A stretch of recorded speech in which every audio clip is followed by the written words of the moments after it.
सवितुर्वरेण्यं भर्गो देवस्य धीमहि धियो यो नः प्रचोदयात्।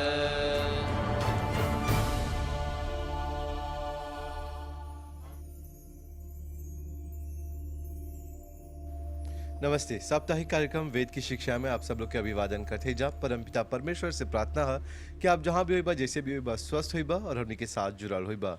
वेद की शिक्षाएं कार्यक्रम वेद पर आधारित कार्यक्रम है, वेद के मंत्र पर आधारित कार्यक्रम है और वेद जो है जीवन के आधार है।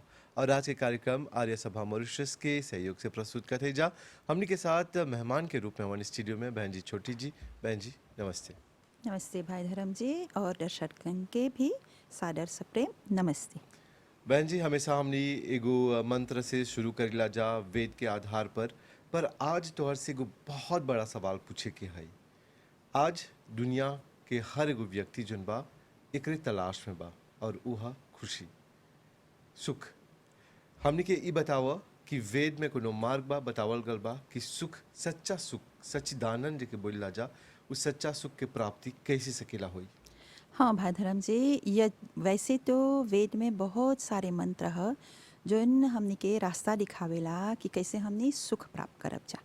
लेकिन आज विशेष करके हम एगो मंत्र के लेकर के आल है, वो यजुर्वेद से है।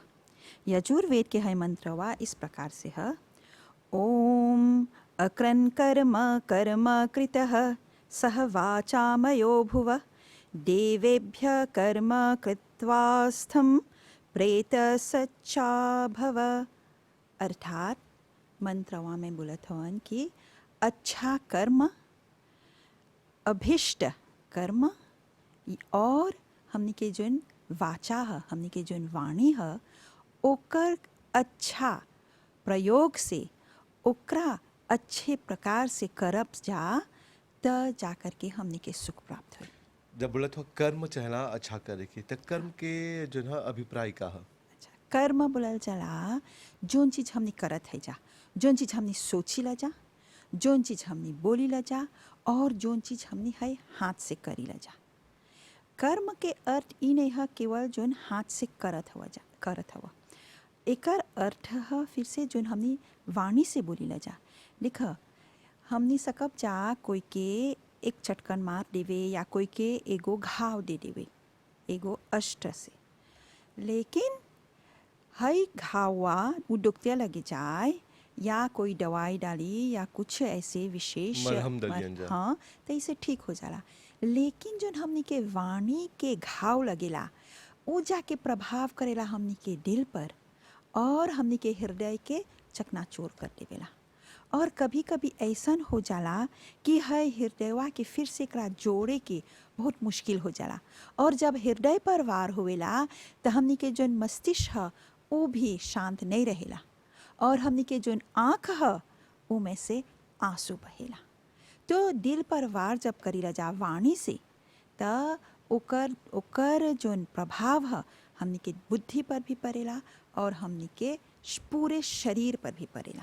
वैसे बोला जा जब बोलबा था तोल के बोले के और जैसे बोला जा कि तीर जब चलेबा वो जब निकल जाला कमान में से तो वो वापस लौट के नहीं आवेला। तो वो प्रकार से जुबान भी जो है एगो तीर लेखा रहा, एक बार निकल गल कुछो तो वो वापस लौट के नहीं आवेला। हाँ, और ओकरा हमनी के ओकरा रिपारेशन करे के, जैसे कि जब हमनी कोई के दिल के चोट लगा देली स त एकर में मरहम लगावे के बहुत समय लगेला।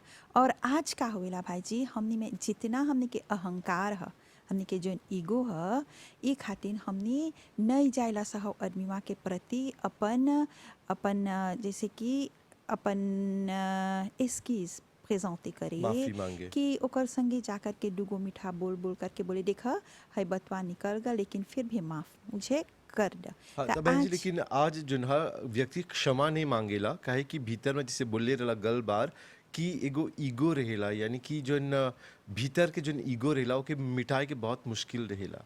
अहंकार जी के बोलला जा। हाँ, अहंकार कैसे आवेला हमनी में, तो जब हमनी सोचिला जा कि हमनी से बड़ा कोई नहीं है। जिस समय हमनी जानब स कि हमनी तक एगो तुच्छ प्राणी है स, थोड़े समय के लिए है संसार में आल है स, थोड़ा कर्म करके एक हमनी के फिर से जाए के बा। त हई अज्ञानतावा खातिन है नहीं जाने खातिन ई खातिन हमनी सोचिला जा कि जोन है संसारवा में बा उ ना वो हमनी के लिए है, हमर ह हमर ह। और सोचिला जा कि ई हमर ह तो के बांध के रखी खोजिला जा, लेकिन संसार में सब कुछ छोड़ के जाए के बा। इस शरीर के भी हमनी के परेला छोड़ के जाए के। कितना भी हमनी अपन पत्नी, अपन बच्चा, अपन पति, अपन परिवार से कितना भी हमनी बंधल रहब जा, लेकिन जब समय आवेला जाए के तब परेला जाए के। इसलिए हमनी के चाहेला जाने के कि है अहंकारवा से हमनी के कौन चीज प्राप्त हुआ था। त ई खातिन जब हमनी कही अहंकारवा शब्दवा समझ लेवल जा त हमनी अपन वाणी पर नियंत्रण रखब जा, हमनी अपन कर्म पर नियंत्रण रखब जा। देखा कर्म भी हर एगो, जैसे अभी मंत्र में बोलक अभिष्ट कर्म, मतलब जोन कर्म तोहरा करे के उचित बा। अब एगो लड़का के वो एगो ब्रह्मचारी है, ओकर कर्म का है चाहे ना जाने के। अब जोन गृहस्थ है ओकर कर्म का है, जोन वानप्रस्थ है ओकर कर्म का है, जोन संन्यास जीवन ले जाता ओकर कर्म का है। सभी के चला जाने के वो लोग अपन अपन कर्म कौन ची है, तब जाकर के जब अपन वर्ण के अनुसार तू कर्म करब, अपन कैसे बोल अपन लाज के अनुसार, जब तू अपन लाज के अनुसार तू कर्म करब तब जाकर के तुहरा सुख प्राप्त हो। मान ला तू बच्चा हवा और तू स्वयं जाकर के एगो बच्चा उत्पन्न कर दिला त दुख होई ना। एगो लड़का के चाही जाने के कि ओकर कर्म कोची है, अर्थात ओकरा चाही अपन शारीरिक बल के बढ़ावे के, अपन मानसिक बल बढ़ावे के, और एकर साथ साथ अपन इंद्रिय के वश में रखे के। अगर इंद्रिय वश में नहीं रही तो न उ सकी शारीरिक बल के अर्चन करे और ना उ सकी मानसिक बल के अर्चन करे। पर बहन जी हैजा पर ही जोन बा ब्रह्मचार्य की जोन शिक्षा है कहीं पर तो देवल जात रहल आगे पहले गुरुकुल में, पर आजकल देखिला जा कि स्कूल में भी जैसे बोला जा कि एगो लड़का के कार्य है कि जब तक उ बा पढ़ाई करेला फिर ओकर उम्र रहेला शादी करे के। पर आज न परिवार लड़का लोग के सिखावेला कि ब्रह्मचर्य कौन ची है। अभी हमरे से पूछबा कि ब्रह्मचर्य का हो त कैसे के समझावे एगो लड़का के कि ब्रह्मचर्य के पालन कैसे करे के। अच्छा ठीक, ब्रह्मचर्य जोन ब्रह्म बोला जला, एक त परमात्मा को भी ब्रह्म बोलते हैं, ब्रह्म बरा को भी ब्रह्म बोलते हैं और ब्रह्म विद्या को भी बोलते हैं। ब्रह्मचर्य, चर्य मतलब चलना, विद्या के मार्ग पर चलने वाले को ब्रह्मचारी बोली ला जा। जोन व्यक्ति जोन लड़का विद्या के मार्ग पर चलता ओकरा बोली ला जा ब्रह्मचारी। यूनिवर्सिटी तक हाँ, जब तक कि वो गृहस्थ जीवन में प्रवेश नहीं करेला तब तक वो एगो ब्रह्मचारी रहेला। इसलिए संस्कार होवेला जब वो अपन ब्रह्मचर्य व्रत के पूर्ण करेला तब वहाँ पर हमने समावर्तन संस्कार करीला जा। तब ई समावर्तन मतलब ये एगो परमिशन देवत है जा कि अब तू सक बजाय गृहस्थ जीवन में प्रवेश करे। पर आज कितना ब्रह्मचर्य बातें हम के बीच में, हम के देश में जो अपन इंद्रिय लोग के बस में करेला। काहे कि आज देखा जाए टेक्नोलॉजी के जमाना बातें और आज लड़का लड़की जोन बा छोटा उम्र में जैसे बोलब जब 11-12 वर्ष के बीच में प्यार हो गला। तो जाने ना भाई ई संस्कार जोन है ई हमने के परेला माँ बाप और जोन सत्संग में बैठे लन जा वो लोग में बा। जोन परिवार अपन घर में सत्संग करेला, जोन माता पिता अपन लड़का के सत्संग में ले जाला, ओकरा नहीं परेला, ओकरा डिफिकल्टी नहीं होवेला अपन लड़का के ब्रह्मचर्य जीवन में ओकरा ले चले के। क्योंकि जब बचपन से हो लड़का वो सुनता तो वो पकड़ लेलक, ओकर दिमाग में बैठ गल। अब जो लड़का ओकरा लोग जो ओकर माता पिता दुर्भाग्यवश ओकरा नहीं ले जाला एगो सत्संग में, ओकरा नहीं ले जाला एगो ऐसा स्थान में जहाँ के ज्ञान प्राप्त होई, तो ये तो ऑटोमेटिक में जाए तो उ तो लड़का नहीं जानी कौन रास्ता लेवे के। तब ओकरा आ जाने ना भाई, जब हमने एगो कर्म करी ला जा लड़का देख के सीखेला, लड़का केवल पुस्तक में पढ़ के नहीं सीखेला, आचरण। हाँ, लड़का देखेला कैसन व्यवहार होता ओकर तू ओकर आलो तू में कैसे जीवन कैसे आदमी जियता तो वो भी वैसे ही जी। जब एगो लड़का के तू नहीं ले गईला सत्संग में तो मैं लड़का हो तो नहीं बा, बस क्यों नहीं जानता। वो अपन जीवन में देखलक कि घर में लड़ाई होवेला, घर में अपशब होवेला, घर में एगो रिस्पेक्ट नहीं बा, मान सम्मान नहीं बा, तो वो तो सोचता जीवन वहाँ है ये है। लेकिन जब वो जाता ऐसन व्यक्ति के बीच में जहाँ पर ओकरा लौकता किस प्रकार से जीवन चाहना ले चले के, कौन डिसिप्लिन में चाहना चले के, जब वो डिसिप्लिनवा कोपा हो गल ना, तब वो गलत रास्ता नहीं ले। तब ब्रह्मचारी जोन ह ओकरा परेला प्रेपारे करे के। अभी कैसे बोला कि तोहरा नहीं बुझाता कि कैसे ब्रह्मचारी के कैसे एक्सप्लिके करबा कि ओकरा चाहे कैसन जीवन ले चले के। तो अगर आपको समझ में नहीं आ रहा है तो हम चले एक ऐसन व्यक्ति से भेंट करे जो जाने ला। ये तो ऑटोमेटिक है, सब कोई सीख, कोई भी माँ के पेट से सीख के नहीं आलबा, सब कोई आलबा संसार में सीखे। और बोलल चला, हाँ, और बोलल चला कि जहाँ से आँख खुला वहाँ से सवेरा ना।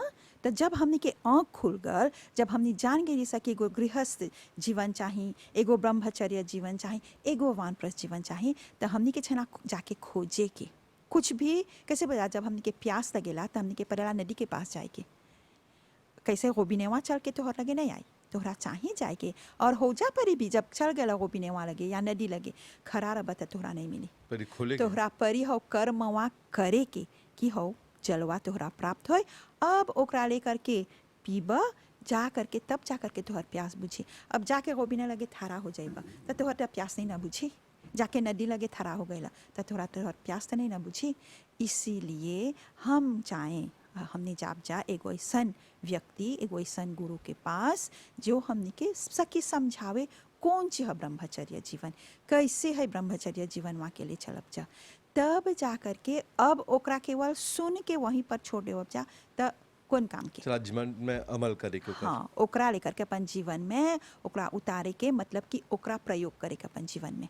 तब जा करके तू समझबा। अब जब तू समझबा तब तू जा करके 5 जना के समझाइबा, तो वो 5 जनवा जा करके दूसर 5 जनवा, यानी कि एगो चेन लेकर हो जाला। तब जा करके, क्योंकि जब परिवार में भी बैठी ल जा, भाई बहन जब कैसे अभी बनाने गल तब परिवार लोग जुटल, चाहे कोविड रहा लेकिन जुटलन जा। तो है सब समय में हमनी के चाहेला जाने के हमनी का बतियात है जा हमनी के लड़का लोग के बीच में। जब हमनी अच्छा बात बतियावब जा लड़का लोग के बीच में, तो लड़का छोटा से सुनता, तो वो लोग भी है समय है, क्योंकि हम स्वयं ही हम अपन नानी लोग के गोद में बैठ के हम अपन माँ के संगे बहुत कुछ सीखले है। सब कुछ पुस्तक में नहीं सीखले है जा, बहुत चीज़ हमने अपन माँ के साथ सीखिला जा, बहुत कुछ नानी हमने के खिस्सा सुना के, गीत गा के हमने के है एगो अच्छा कर्म कैसे करे के हमने के सिखावे। पर अफसोस आजकल संयुक्त परिवार नहीं बाटे। हाँ, लेकिन फिर भी मिले रह जाना, नानी लोग मिलेला अपन छोटा लड़का से, दादी लोग मिलेला अपन छोटा लड़का से, तो हो तन्नी सुन समयवा जनबा ओकर सदुपयोग करा। है तनी सुन समयवा में तो अपन लड़का के का सिखावत हवा, कौन शिक्षा दिला, कौन कहानी सुनैला, क्योंकि लड़का लोग पसंद करेला अभी भी कहानी सुने की। जो ही बोलबा कि अभी हम जाते एगो कहानी सुनाए तो देखबा लड़का लोग धौगल हुआ चला सुने। तो अब है नानी और दादी या दादा या कोई भी बड़ा जो व्यक्ति बा ओके चाहेला चयन कर लेवे के वो कैसन एगो कहानी सुनाए कि हो लड़का के ओकरा कुछ न कुछ मिल जाए ओकर जीवन में प्रयोग करे की। तो इस प्रकार से कर्म करना चाहिए। कर्म करबा तब सुख के प्राप्ति होई, तब सुख प्राप्ति होई। और कैसन कर्म? उचित कर्म, सुकर्म, उचित कर्म। सुकर्म तो सुकर्म तो करते ही हैं, लेकिन जो उचित है आपको जो करना चाहिए वही करो। मतलब कि जानला एगो शिक्षक है तो उस शिक्षकवा के चाहे जाने के ओकर कर्तव्य का है, ओके चाहे पढ़ाई के। जब लड़का नहीं समझता तो ओके किस प्रकार से ओकर दिमाग में हो चीजवा बैठाए। कोनो शिक्षक ऐसा ओ लोग में हो गुण बा कि ओ लोग एक बार एगो चीज जब लड़का के एक्सप्लिके कर दिलक लड़का के दिमाग में बैठ गल। और कोई ऐसा एगो शिक्षक ही है लेकिन ओकर में थोड़ा सा गुण की कमी हो जाला, तो ओकरा चाहिए अपन गुण में अपन सिखावे के कला में और निखार लावे के। हम जब छोटा रही फोमिन में रही तो हमारे एगो मिस रहल कॉलेज जाती हली, तो ओकर मिसवा के नाम रहल मिस रामफुल। आज मैं उसको नमन करती हूँ, पता नहीं कहाँ पर बा, लेकिन वो एगो क्लास कर ले रहा हमारे संगे बियोलॉजी की अमीबा पर। आज तक हाउ जो क्लासवा कर ले रहल वो हमारे दिमाग में अभी तक स्पष्ट बा।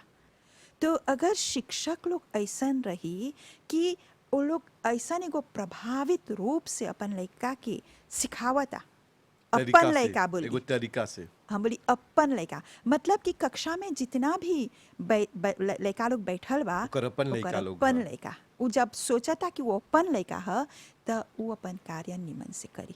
इसी प्रकार से एगो रक्षक ले वपसा वो ओकर कर्तव्य है, ओकर उचित कर्म है रक्षा।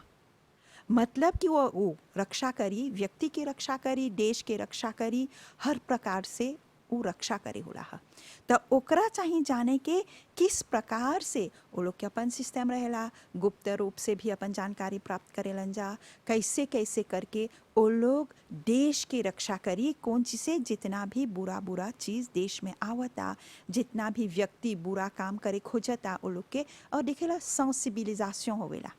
मतलब कि जा करके ला पुलिस लोग भी बतियावेला लड़का लोग संगे लेकुल में, मतलब कि Crime है prevention. सुरक्षा है। जोन हमने रास्ता में गाड़ी चाइल्ड चलेला, अब्यूज, हाँ रास्ता में जोन हाँ चाइल्ड अब्यूज़ भी बा, और ये रास्ता में गाड़ी चलावे के ये भी सुरक्षा है।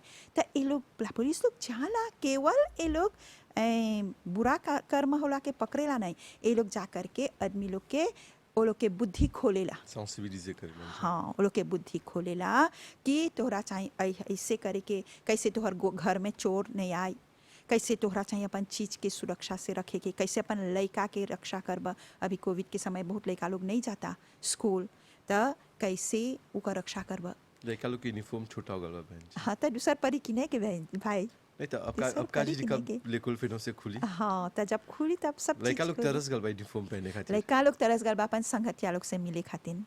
मानसिक रूप से भी कमजोर पड़ गए। हाँ कहे कि तो और एनवायरनमेंट भी दूसरे क्या करें, ये तो कोविड का समय है। नहीं हो बताइए कि एगो छोटा कुन महामारी जोन बातें आज दुनिया के सब नियम ही बदल देले बा। हाँ कभी हमने सोची नहीं रही जा कि घर पर रह, सब हरदम बोला चला जा काम कर, लेकिन अभी बजला घर पर रह तो तुहर सुरक्षा हुई। अभी सुरक्षा ही की बात करें तो ये भी सुरक्षा तो कैसे अभी हमने के गवर्नमेंट बोलक हमने के सुरक्षा कैसे करके, तो वो एगो उचित कर्म करलक, उचित कर्म वहाँ करलक तो हमने के सकल हमने के 2020 में हमने के बचा देले रहल। अभी भी वो लोग अपन फुल जेफो करता कि हमने के कैसे है महामारी हुआ कम हुई हमने के देश में, और हमने के देश फिर से प्रगति की ओर बढ़े। क्योंकि देखा अगर उचित कमवा नहीं करी तो हमने के देश के रक्षा नहीं होई, तो हमने प्रगति के मार्ग पर नहीं चल, हमने के सुखवा नहीं प्राप्त हुई। तो इसलिए सुख प्राप्ति के लिए उचित कर्म करना है। तो फिर हमने देखा जा अभी शिक्षक के बाद बोली जा, पोषक के रक्षक के बाद बची जा, अब एगो पोषक। पोषक मतलब जो बिजनेस करेला वो सबके पोषण करेला। मतलब कि कोई बा चावल लावेला, कोई बा कैसे चार आटा घास से कानता, कोई हमने के लिए कपड़ा आनता, कोई हमने के लिए पुस्तक आनता, कोई हमने के कुछ न कुछ व्यापार होता, और तब जाकर के हमने के चिलाबुचिक में सगरो सगरो हमने के वस्तुआ प्राप्त हुआ था। तो कोविड के समय में कितना कठिन रहल हो व्यापारवा करे के, फिर भी वो लोग अपन उचित कर्म करलन जा। चीज़वा महंगा हो जाता हाँ, लेकिन वो लोग हर एगो उचित समय पर उचित कर्म करके वो लोग आनता वस्तुआ हमने के, क्योंकि हमने के देश में सब वस्तु हमने निर्भर नहीं करी ले जा। तो ई खातिर अब हमने के चाहेला अपन अपन घर में कम से कम थोड़ा भोजन। अभी जोगांस के कमी हो गल, हाँ एगो जो 100 रुपया हो गया। हाँ तो देखते हैं। और वो एगो बातियो जोन बातें अपान हो गया ओकर कारण। अब वो मैं देखा लीमो भी, तो हमने के घर में अगर लीमो रही, हमने लीमो के गाछी में तो हमने जोगांस उतना नहीं प्लांटी ला जा। नहीं पर मॉरिशस में जोगांस होला, बढ़िया जोगांस होला मॉरिशस में तो अगर रोपाई तो इस प्रकार से हमने के जब उचित कर्म पोषक के रूप में माता पिता एगो पोषक अपन लड़का के कैसनो कैसनो करके वहाँ भोजन आनेला अपन लड़का लोग खातिर। तो देखत हवा कि ओकर एगो पोषक के उचित कर्म है पोषण करना, जैसे शिक्षक के ओकर उचित कर्म है शिक्षा देना, एगो रक्षक के ओकर उचित कर्म है रक्षा करना, एगो पोषक के ओकरा चाहेला पोषण करना, मतलब कि सबके पेट भरे के ओकरा चाहे एगो जेफो करे के। तो हमने के देश के हमने के जो मिनिस लोग भी बाटे वो लोगों के भी पड़ेला है सब व्यवस्था करे के कि कैसे वो लोग अपन देश के व्यक्ति के उचित कर्म करे। उचित कर्म तो जब सब कोई अपन अपन कर्म करी अपन डिसिप्लिन के आधार पर, तो दुख नहीं हो सुख हो। हाँ पर बहन जी हैजा परिवार से ई सवाल पूछब कि सुख के कैसे सकबा नापे, सुख के नपाला। देखा सुख एगो हमने के एगो माइंडसेट जोन बोली लसा, हमने के एगो सोच भी है।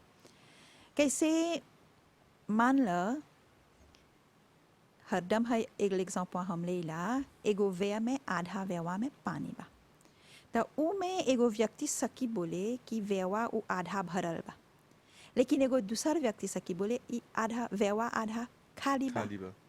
तो जोन व्यक्ति सुख के तलाश में बा ओकरा परी अपन जोन दृष्टिकोण बा, अपन जोन माइंडसेट ह ओकर में सकारात्मकता लावे की, मतलब कि पॉजिटिवनेस लावे की नजरिया चाहेला। चाहेला।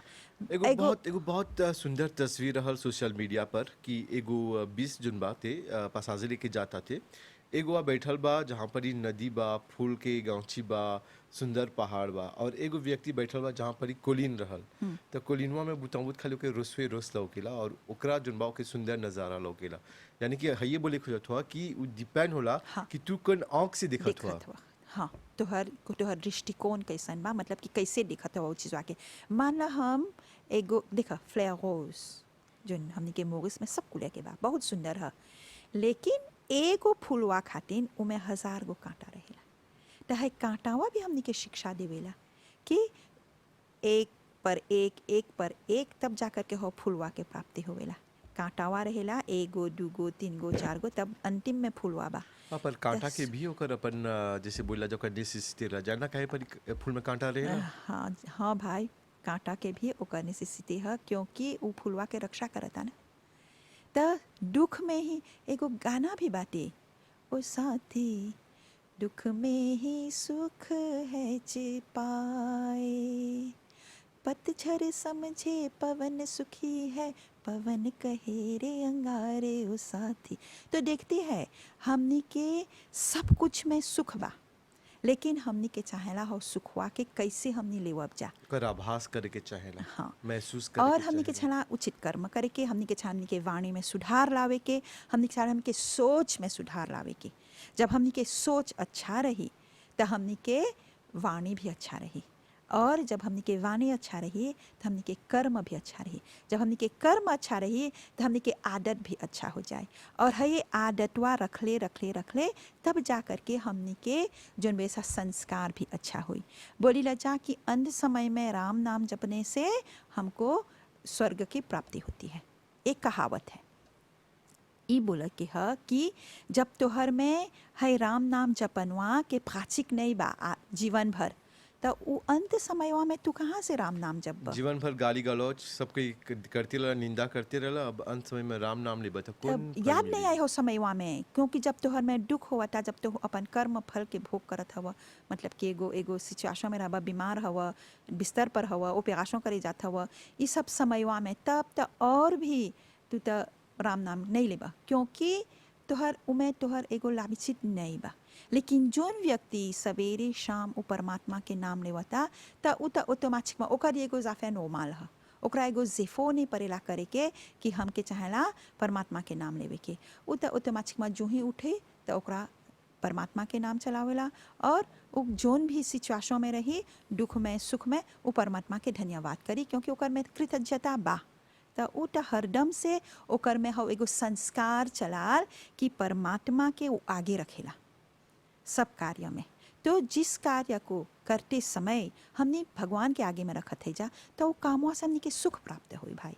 तो सुख के प्राप्ति के लिए विशेष करके हमने के छनापन अच्छा कर्म करे के, और हमने के वाणी को भी अच्छा बनाए के, मीठी वाणी से, और हमने के सोच के भी अच्छा बनाए के। अच्छा, बस हमने के पास समय ढेर नहीं बा बहन जी, को अंतिम सवाल तौर से पूछब, सुख के स्वाद किसन रहेला?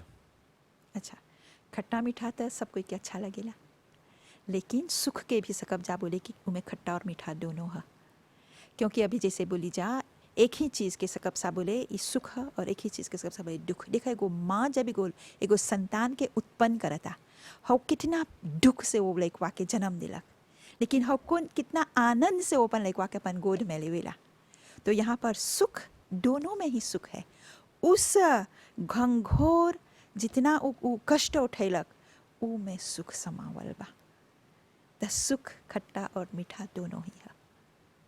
तो बहन जी आ जाइला और सुख के विषय पर बात करला, और हमने कितनी सुख दिला एक खातिर कर जोड़ धन्यवाद तोरा देवत है जा, और आर्य सभा मॉरिशस के भी बहुत बहुत धन्यवाद। धन्यवाद भाई हरन जी, दर्शकगण के सब कोई के धन्यवाद, और सब कोई के नमस्ते। तब भाई बहन लोग ये रहा हमने के कार्यक्रम वेद की शिक्षा कार्यक्रम देखते रहिए। कोनो भी प्रश्न रही या कोनो भी विषय पर आप जानकारी प्राप्त करे खोजत हुई बा हमने के लिखिया वेद की शिक्षा MBC मोका। पूरी टीम के आगे आदा शुभ रात्रि, नमस्ते।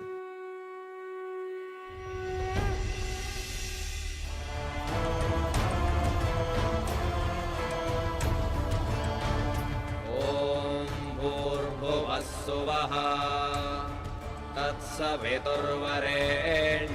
भर्गो देवस्य धीमहि धियो यो नः प्रचोदयात्।